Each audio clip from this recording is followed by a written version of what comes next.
Hello plus 2 class. In our previous video we had discussed about the introductory part of our chapter 3rd, that is kinship, caste and class, in which we had studied about common paper. हमने ये देखा था कि जो inscriptions थे, जो sources आज तक हमने 2 चैप्टर्स में जिन सोर्सेज के बारे में पढ़ा, हमें उससे सिर्फ किंगडम्स के बारे में पता चला, किंग्स के बारे में पता चला, वेल्दी पर्सन के बारे में पता चला, ग्रेट पर्सनालिटीज़ के बारे में पता चला, लेकिन किसी भी सोर्स में कॉमन मैन के बारे में नहीं बताया या लाइफ ऑफ किंग्स के बारे में नहीं बताया. ये नहीं बताया कि जो उनका फैमिली लाइफ हुआ करती थी वो कैसे हुआ करती थी, उनकी जो हमने ट्रेड रूट काफ़ी पढ़े थे लेकिन उनका ट्रेडिंग सिस्टम हमने नहीं पढ़ा, और ये नहीं पढ़ा कि उनका रिलेटिव्स, उनके रिलेशनशिप्स ये सब कैसे हुआ करते थे, उनके मैरिज सिस्टम क्या हुआ करता था. ये सारी बातें इंस्क्रिप्शंस के सोर्सेज से हमें नहीं पता चली. तो हिस्टोरियंस ने क्या यूज़ किया था, टेक्सचुअल ट्रेडिशन को यूज़ करके उन्होंने एक ग्रेटेस्ट एपिक को सोर्स बना के ये सारी बातों को जानने की कोशिश की थी. जिस ग्रेटेस्ट एपिक की हमने बात की थी लास्ट लेक्चर में, दैट इज़ महाभारत. तो वो इंट्रोडक्टरी पार्ट हम अपने प्रीवियस लेक्चर में डिस्कस कर चुके हैं. आज का जो टॉपिक रहेगा वो रहेगा आपके एनसीईआरटी बुक में से पेज नंबर 55 to 58, यानी ये सारे पेजेस कवर हो जाएंगे. बहुत ही सिंपल और बहुत ही ईजी टॉपिक रहेंगे आज. तो shall we start the topic? I think your answer will be yes. So let's start the topic, that is kinship and marriage.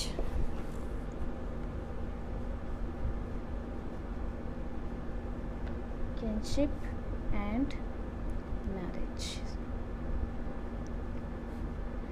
बहुत ही इंटरेस्टिंग 2 टर्म्स आज हम सीखेंगे, दैट इज़ किनशिप एंड किनफोक. 2 ही बातें सीखेंगे. हमारी जो टॉपिक है किनशिप और सेकेंड इज़ किनफोक. फिर हम मैरिजेस की बात करेंगे. ये जो टॉपिक रहेगा, इस टॉपिक की जो हेडिंग है that is finding out about families के बारे में पता चलना या फैमिलीज़ के बारे में जानना. तो क्या था कि उस टाइम पे जो फैमिली सिस्टम हुआ करता था ना, जब किंगडम्स का टाइम था, यानी जब किंग्स का टाइम हुआ करता था, तो उस टाइम पे जो फैमिली सिस्टम हुआ करता था दैट इज़ जॉइंट फैमिली, या हम कह सकते हैं लार्ज फैमिली हुआ करती थी. सभी लोग इकट्ठे रहते थे, जैसे ग्रैंड पेरेंट्स हो गए, कज़न्स हो गए, अंकल आंट हो गए, चाचा चाची हो गए, बुआ हो गई, ये सभी के सभी क्या, बुआ रहती भी थी और नहीं भी रहते थे.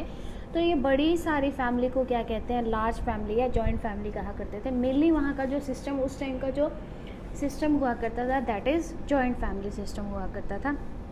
अब हम बात करते हैं किनशिप की, कि किनशिप क्या होता है. किनशिप एक हमारे एंसेस्टर को कहा गया, यानी जब हम इंग्लिश में वर्ड यूज़ करते हैं ancestor, that is our parents, our grand parents and great grand parents.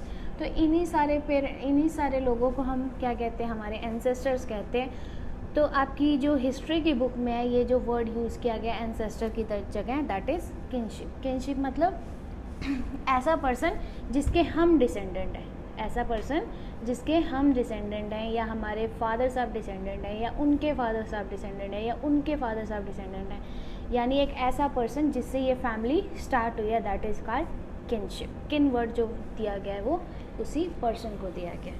तो kinship is a person who started our family, या हम उसको कह सकते हैं आर एंसेस्टर. आई होप आपको ये वर्ड अच्छे से समझ आ गया होगा. बहुत ही इजी वर्ड है kinship. Kinship means our ancestor, जो हमारे पूर्वज हुआ करते थे, या जिन्होंने हमारी फैमिली को स्टार्ट किया, या जिसकी फैमिली के हम पार्ट बने, हम हिस्सा बने, that is called kinship. Okay, then we are talking about kinfolk. Kinfolk कौन होता है? देखो, ये तो हो गए हमारे एंसेस्टर्स, लेकिन हमारे एंसेस्टर से भी अदर हमारे रिलेटिव्स होते हैं, जैसे हमारे कज़न्स हो गए, हमारे अंकल आंट हो गए, चाचा चाची हो गए, बुआ हो गई. तो ऐसे जिनके साथ हमारा ब्लड रिलेशन रहता है, हमारे रिलेटिव्स होते हैं जिनके साथ हम इकट्ठे रहते हैं, इकट्ठे खाते हैं, इकट्ठे स्टे करते हैं, that is family. family is a group of persons live together, eat together and stay together.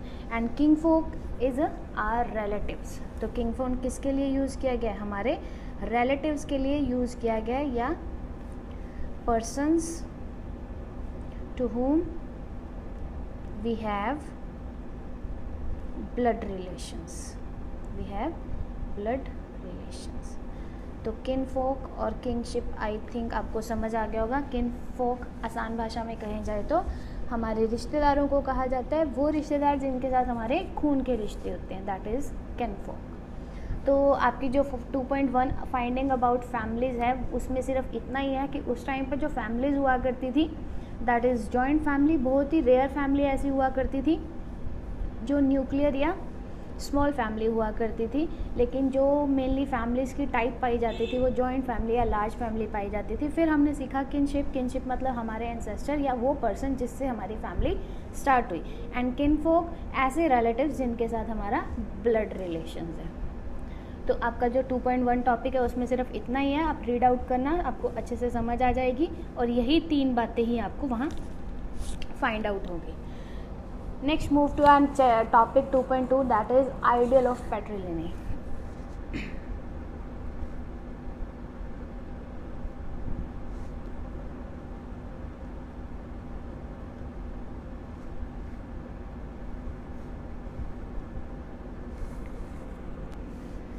Patrilineal word related to our parents, यानी father, male parent. तो पैट्रिलिनी जो वर्ड यूज़ किया गया वो मेनली हमारे फादर के लिए यूज़ किया गया है. उस टाइम पे क्या हुआ करता था, आइडियल ऑफ पैट्रिलिनी को फॉलो किया जाता था. आइडियल ऑफ पैट्रिलिनी मीन्स ऐसे नॉर्म्स, ऐसे रूल्स एंड रेगुलेशंस जिसमें ये कहा जाता था कि पैट्रिकल प्रॉपर्टी पे सिर्फ मेल चाइल्ड का ही क्या रहेगा, राइट रहेगा. पैट्रियर्कल प्रॉपर्टी पे यानी फादर साहब की प्रॉपर्टी पे जिस बच्चे का राइट रहेगा या जो बच्चा इस प्रॉपर्टी को फ्यूचर में यूज़ कर सकता है तो वो रहेगा मेल चाइल्ड. यानी फीमेल या हम कहें कि डॉटर का कोई भी हक नहीं होता अपने फादर साहब की प्रॉपर्टी का. तो जो हमारी सोसाइटी है वो इसी आइडियल पे ही क्या रहती है, स्टेबल रहती है, स्टे करती है, इसी आइडियल को ही फॉलो करती है. जबकि आज के टाइम पे हमारी गवर्नमेंट ने फीमेल्स को क्या दे रखी है, सिक्योरिटी दे रखी है कि उनका और उनके ब्रदर का दोनों का ही 50-50% क्या रहेगा, शेयर रहेगा फादर की प्रॉपर्टी के ऊपर. लेकिन उस टाइम के पीरियड में, कौन से टाइम के पीरियड में, किंगशिप के पीरियड में ये कहा जाता था कि जो आइडियल रहेगा प्रॉपर्टी के लिए दैट इज़ पैट्रिलिनी, यानी फादर की प्रॉपर्टी पे सिर्फ मेल चाइल्ड का ही क्या रहेगा, राइट रहेगा. तो ये चीज़ वहाँ पर फॉलो की जाती थी. लेकिन देखो कोई चीज़ बनती है तो उसके कुछ ना कुछ एक्सेप्शंस भी होते हैं. तो उस टाइम पे भी एक एक्सेप्शन हुआ था जिसको हमने अपने लास्ट चैप्टर में डिस्कस किया था, दैट इज़ प्रभावती.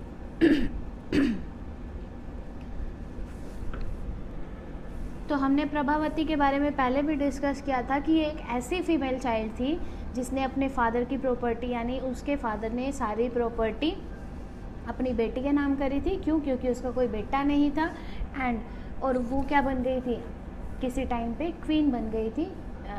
जो भी रीज़न थे हमने वो पहले डिस्कस किया है कि उसका हस्बैंड एक्सपायर हो गया था, उसका बेटा जो था वो छोटा सा था, तो उसने क्या किया था, थ्रोन को संभाल लिया था. तो प्रभावती क्या था, इस पैट्रिलिनी आइडियल के एक्सेप्शंस में इंक्लूड होती है और इस एक्सेप्शन की काफ़ी बार डिस्कशन की जाएगी हमारे इस चैप्टर में.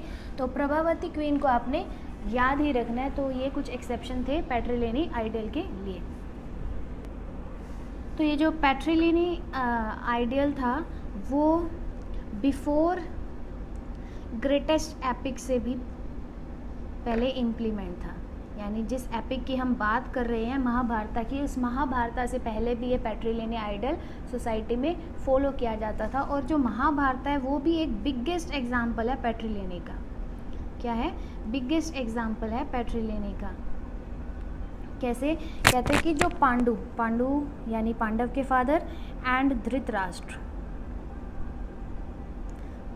ये दोनों ब्रदर्स थे. इनके क्या पांडव बेटे हुआ करते थे, तो धृतराष्ट्र के कौरव. तो इनके जो फादर साहब हुआ करते थे, उनकी जो गद्दी थी यानी उनका जो सिंहासन था वो किसको मिला? या तो पांडु को मिल सकता था या धृतराष्ट्र को। पांडु की क्या हो गई थी? डेथ हो गई थी, इसलिए धृतराष्ट्र को वो सिंहासन मिला था। फिर धृतराष्ट्र का जो बच्चे थे कौरव, वो चाहते थे कि ये सिंहासन क्या मिले? उनको मिले, जबकि पांडु के बच्चों का और धृतराष्ट्र के बच्चों का दोनों का ही इक्वल राइट हुआ करता था। इसमें उनकी बहनों का कोई लेना देना नहीं था। इस वजह से ये जो पैट्रिलिनी का आइडियल है महाभारत में भी फॉलो किया गया। ये एक बहुत बड़ा एग्जाम्पल है कि महाभारत में भी क्या हुआ था, पैट्रिलिनी प्रॉपर्टी पे लड़कों के बीच में यानी कजन्स के बीच में, सन्स के बीच में, बच्चों के बीच में क्या हुई थी? महाभारत हुई थी, एक बिगेस्ट वॉर हुआ था। तो पैट्रिलिनी का हम एक आइडियल एग्जाम्पल ले सकते हैं महाभारत। इसमें भी यही डिस्क्राइब किया गया है कि उस टाइम पीरियड पे भी क्या चलता था, पैट्रिलिनी प्रॉपर्टी राइट चला करता था।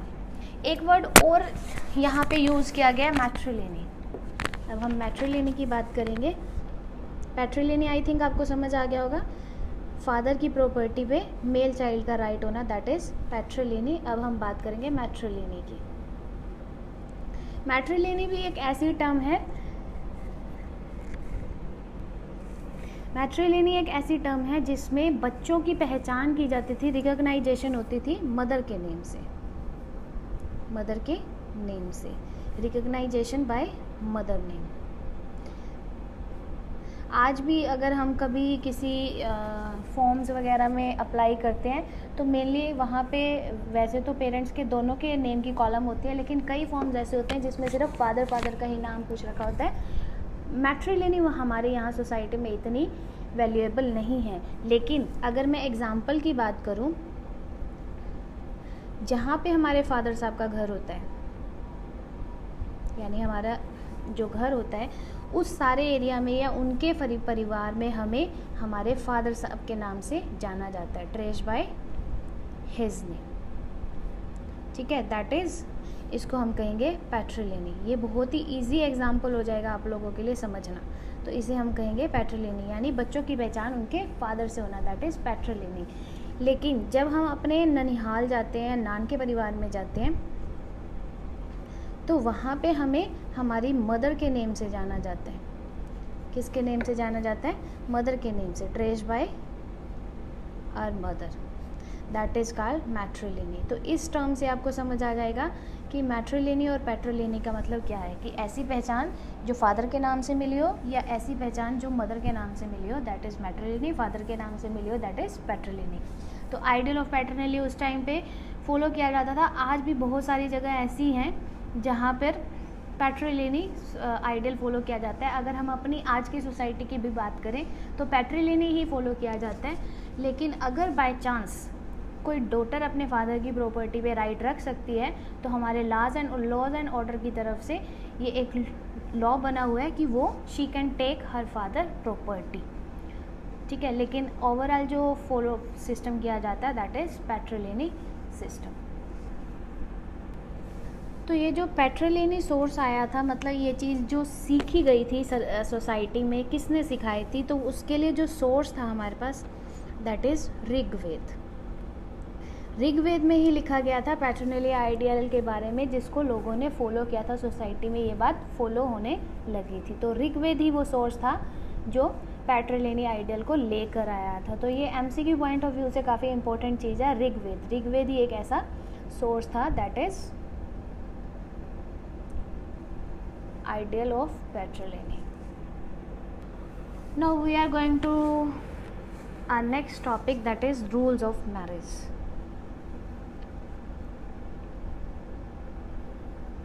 रूल्स ऑफ मैरिज की बात करेंगे, किस रूल से मैरिज को फॉलो किया जाता था।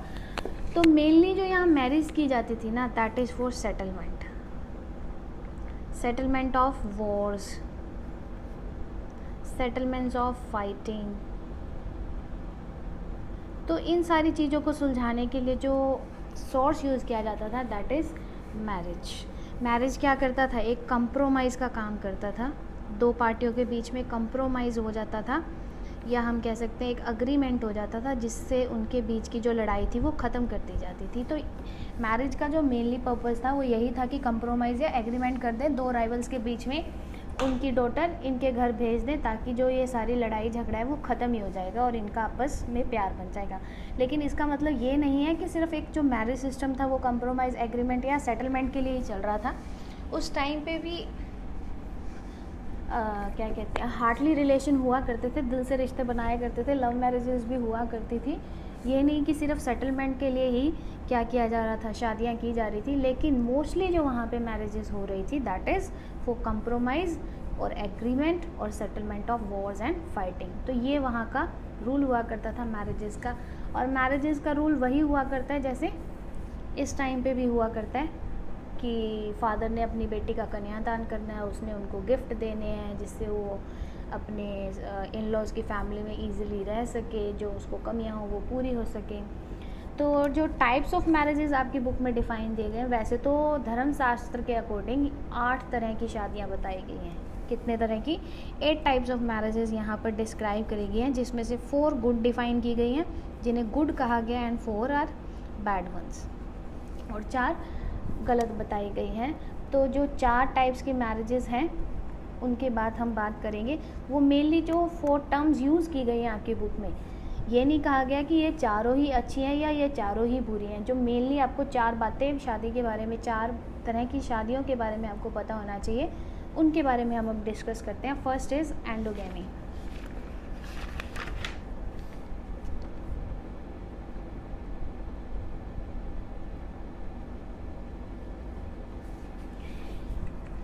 एंडोगैमी मीन्स, मान लो ये एक फीमेल हो गई, ये एक मेल हो गई, दोनों के दोनों एक ही कास्ट के, एक ही ग्रुप के, एक ही फैमिली के डिसेंडेंट होंगे, उन्हें हम क्या कहेंगे? एंडोगैमी कहेंगे। यानी जिनका, अगर मैं हिंदी में बात करूं, जिनका गोत्र सेम होगा यानी जिनकी कास्ट सेम होगी, दैट इज़ एंडोगैमी। एंडोगैमी यानी सेम लोकेलिटी में अपना पार्टनर ढूंढना या अपने सेम लोकेलिटी के पर्सन से शादी कर लेना, दैट इज़ एंडोगैमी। तो फर्स्ट जो मैरिज हुआ करती थी दैट इज़ एंडोगैमी, जिसमें हमारा जो गोत्र हुआ करता था यानी लड़का लड़की का जो गोत्र हुआ करता था वो बिल्कुल सेम हुआ करता था। गोत्र मीन्स उनकी कास्ट, उनकी फैमिली, उनका ग्रुप, या मेनली हम कहें कि उनके जो एंसेस्टर हुआ करते थे वो एक ही हुआ करते थे। अब हम जो बात करेंगे दैट इज़ एक्सोगैमी। एक्सोगैमी मतलब आउटसाइड द यूनिट, यानी उस गोत्र, यानी लड़का और लड़की के जो गोत्र होते हैं वो सेम नहीं होने चाहिए थे, डिफरेंट क्या होने चाहिए? डिफरेंट गोत्र के। और ये जो सिस्टम है ना, ये आज भी हमारी सोसाइटी में फॉलो किया जाता है एक्सोगैमी का, कि लड़का लड़की के गोत्र जो हैं वो डिफरेंट होने चाहिए। अगर गोत्र सेम होंगे तो ये दोनों क्या कहलाएंगे? ब्रदर सिस्टर कहलाएंगे। इसलिए गोत्र अलग होने चाहिए तभी इनकी शादी हो सकती है, दैट इज़ कॉल्ड एक्सोगैमी। गोत्र मीन्स अगर हम आसान भाषा में कहें तो उनकी कास्ट, ठीक, उनका जो एंसेस्टर होना चाहिए वो अलग अलग होना चाहिए, सेम नहीं होना चाहिए, दैट इज़ गोत्र। अब जो नेक्स्ट टर्म यूज़ की जा रही है दैट इज़ पॉलीगैनी। पॉलीगैनी मतलब एक हस्बैंड के काफ़ी सारी वाइफ्स होना, एक हस्बैंड की यानी एक मेल की काफ़ी फीमेल पार्टनर्स होना, दैट इज़ पॉलीगैनी। ये मेल हो गया एंड ये फीमेल्स हो गई। तो एक बंदे की जब एक से ज़्यादा वाइफ होती है दैट इज़ कॉल्ड पॉलीगैनी। इसका जो हम एग्जांपल ले सकते हैं, हमारी हिस्ट्री में बहुत सारे हैं, जैसे अकबर हो गए, ठीक है, किंग्स की मेनली बहुत सारी रानियां हुआ करती थी। राजा दशरथ आपने सुने होंगे, राम भगवान के जो फादर हुआ करते थे, तो वो कैसे पीपल थे? पॉलीगैनी थी, यानी वो जो मैरिज सिस्टम था दैट इज़ पॉलीगैनी। अब हम लास्ट टर्म की बात करेंगे जैसे जो है पॉलीएंड्री। पॉलीएंड्री मतलब एक फीमेल के एक से ज़्यादा मेल्स पार्टनर होना, एक से ज़्यादा मेल हस्बैंड होना, यानी जिस लेडी की एक हस्बैंड से ज़्यादा हस्बैंड होंगे दैट इज़ कॉल्ड पॉलीएंड्री। ये फीमेल हो गई और ये सब मेल हो गई। तो इसके लिए जो एग्जाम्पल आपने याद रखना है, यानी एग्जाम्पल से ये टर्म याद रखनी है, दैट इज़ द्रौपदी। द्रौपदी आपने सुनी होगी, जिसे हम पांचाली के नाम से भी जानते हैं, जिनके 5 पति हुआ करते थे, that is called polyandry marriage system. तो ये कुछ मैरिज के टाइप्स हैं जो आपके एनसीईआरटी में दे रखे हैं, जो आपके एमसीक्यू पॉइंट ऑफ और सब्जेक्टिव क्वेश्चंस के हिसाब से दोनों के पॉइंट ऑफ व्यू से काफ़ी इंपॉर्टेंट टर्म्स थी और बहुत ही ईजी है। एंडोगेमी मतलब गोत्र सेम होना, एक्सोगेमी गोत्र सेम ना होना, पॉलीगेमी मतलब मेल की फीमेल पार्टनर एक से ज़्यादा होना, और पॉलीएंड्री एक फीमेल के मेल पार्टनर एक से ज़्यादा होना, दैट इज़ कॉल्ड पॉलीएंड्री। तो ये कुछ मैरिज के टाइप्स थे जो आपकी बुक में डिफाइन किए गए हैं। अब हम बात करेंगे मैरिज सिस्टम की। तो उस टाइम पे जो मैरिज सिस्टम हुआ करता था वो एज इट इज़ सेम ही हुआ करता है जैसे आज के टाइम में। हमने भी अपनी हिस्ट्री से ही सीखा ये सारा कुछ। तो उसमें भी क्या था, मैरिज में ऑफ़र किए जाते थे गिफ्ट्स वगैरह, और जब एक लड़की की शादी की जाती है तो जब फादर उसकी शादी करवाते हैं दैट इज़ कॉल्ड कन्यादान। ये बहुत ही महान दान माना जाता है आज के टाइम में, और पहले के टाइम में भी यही कहा जाता है कि जिसने कन्यादान कर लिया उसे और कोई दान करने की ज़रूरत नहीं होती। देखो बेटियों की कितनी इम्पोर्टेंस होती है, तभी तो कहते हैं son is son till he gets a wife and daughter is daughter all her life. तो कन्यादान बहुत बड़ा दान माना जाता था, और उस टाइम पीरियड पे ये एक फादर की ड्यूटी हुआ करती थी कि वो अपने डॉटर के लिए एक अच्छा सा हस्बैंड ढूंढे ताकि उसका जो फ्यूचर हो काफ़ी सिक्योर हो, काफ़ी हैप्पीनेस वाला फ्यूचर हो। तो ये ड्यूटी फुलफ़िल करनी होती थी डॉटर को, एज ए ड्यूटी ही एक फादर को ट्रीट करना होता था ये सब कुछ। जैसे बहुत अच्छी शादी करनी, जैसे आपने देखा होगा सीता का स्वयंवर उनके फादर साहब ने कराया था, वो उनकी ड्यूटी बनती थी, इसलिए उन्हें कहा गया था। ये एक इम्पॉर्टेंट रिलीजियस या एक ड्यूटी मानी जाती है फादर की। और ऐसा भी उस टाइम पे कहा जाता था कि अगर किसी फादर की डेथ जो है वो बिफोर हर डॉटर मैरिज हो जाती है, बिफोर हिज डॉटर मैरिज हो जाती है, तो ऐसे कहा जाता है कि he will not have place in heaven, कि उसे स्वर्ग में जगह नहीं मिलेगी। ऐसी बेतुकी सी बातें उस टाइम पे कहा जाती थी। तो ऐसे बातों पे लोग विश्वास किया करते थे, और फादर की यही ड्यूटी बनती थी कि वो अपनी बेटी का कन्यादान कर कर ही जाए।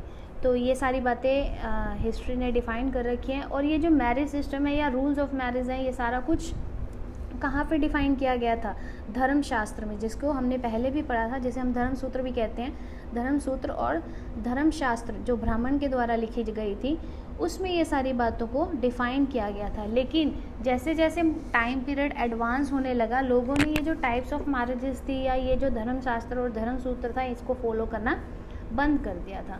फिर क्या हुआ था, जब टाउन्स एमर्ज हुए थे, ये सारे सिस्टम्स फॉलो अप होने बंद हो गए थे, यानी note to follow up this धर्मशास्त्र। इस धर्मशास्त्र को फॉलो नहीं किया जाता था। फिर ब्राह्मण्स ने क्या किया, इसको फिर से लिखना शुरू कर दिया। फिर क्या किया था, ब्राह्मण्स ने अगेन इसको स्टार्ट कर दिया लिखना, अगेन स्टार्टेड टू राइट धर्मसूत्र। इसी में यही सब बातें फिर से बताई गई, लोगों को फिर से इन पे विश्वास दिलाना शुरू कर दिया गया। और जिस धर्मसूत्र में इस मैरिज सिस्टम के बारे में यानी 8 शादियों के बारे में बताया गया था, उस धर्मसूत्र को कहा गया मनुस्मृति। ये आपके एमसीक्यू पॉइंट ऑफ व्यू से काफ़ी इंपॉर्टेंट चीज़ें हैं, तभी मैंने आपको ये मैसेज किया था कि आप लोगों ने अपनी बुक के सोर्सेज को सभी को रीड आउट करना है, क्योंकि जितना मैं पढ़ा चुकी हूँ उतनी ही बातें वहाँ पर सोर्सेज में कही हुई हैं, लेकिन फिर भी रीड आउट करना बहुत ज़रूरी है हमारे लिए। तो मनुस्मृति एक ऐसा धर्मशास्त्र या धर्मसूत्र था जिसमें इन 8 शादियों के बारे में बताया गया, और ये भी कहा गया है कि 4 इनमें से अच्छी हैं और 4 इनमें से बुरी हैं। ये नहीं कहा कि कौन सी 4 अच्छी हैं और कौन सी 4 बुरी हैं, बस इतना ही कहा गया कि फर्स्ट 4 जो हैं वो अच्छी मानी गई हैं, और जो लास्ट 4 हैं उन्हें रोक दिया गया है, यानी उन शादियों के सिस्टम को बुरा कहा गया है और उन्हें नहीं फॉलो अप किया जाता था। तो यही आज आपका टॉपिक था 58 पेज नंबर तक। बहुत ही इजी टॉपिक था, लेकिन फिर भी कुछ बातें ऐसी थी जो एमसीक्यू पॉइंट ऑफ व्यू से काफ़ी इंपॉर्टेंट है और हमारी हिस्ट्री से रिलेटेड यानी सब्जेक्टिव क्वेश्चन से भी काफ़ी इंपॉर्टेंट है। तो इसके नोट्स बना लेना, एंड जो टॉपिक हमने डिस्कस किया उसको बुक में से भी रीड आउट कर लेना। See you in next video. If you have any doubt, so let me know about this. Otherwise, don't forget to pray. See you in next video soon. Thank you.